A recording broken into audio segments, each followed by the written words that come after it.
dovremo affrontare primavera e la stagione estiva con già uno scenario preoccupante. L'allarme siccità risuona già forte nonostante siamo solo a metà febbraio, ma l'assenza di piogge in pianura e la poca neve caduta in montagna preoccupano sin da ora pensando ai prossimi mesi e c'è già chi parla di un'estate 2023 peggiore rispetto a quella dello scorso anno. Indicatore di questa emergenza è il grande fiume, il Po, che a memoria d'uomo non aveva mai vissuto una siccità come quella registrata oggi. Noi stiamo vivendo qui da noi nel Delta del Po, stiamo vivendo un periodo di siccità anomalo. Non c'è stata in montagna poca neve e qui da noi assolutamente precipitazioni che d'inverno, non dico la neve qua, però le piogge, ma assolutamente precipitazioni mancate. Quindi la situazione è molto allarmante proprio perché giustamente come diceva lei poc'anzi, già siamo a febbraio a notare quello che è la situazione della siccità. Il Po è al di sotto del livello medio, ma a preoccupare è soprattutto il cuneo salino che nonostante manchino ancora diversi mesi all'inizio dell'estate ha già iniziato a risalire,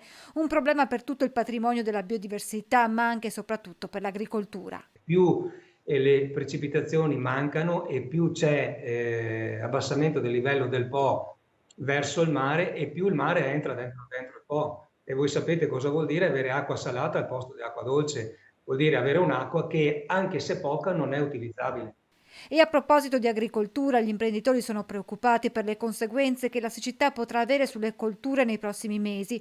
C'è un settore, quello del florovivaismo, che negli ultimi 10 anni ha perso 350 aziende, quasi 35 all'anno, e che oggi soffre i rincari dell'elettricità e i cambiamenti climatici. Probabilmente avrà un impatto devastante, ma insomma io mi auguro anche attraverso quello che è il rapporto che abbiamo quotidiano con i consorzi di bonifica, che hanno comunque un ruolo fondamentale sul territorio e riescono a garantirci, non dappertutto, però quasi su tutto il territorio regionale, riescono a garantirci finora quella quantità d'acqua che ci è servita per riuscire a fare agricoltura.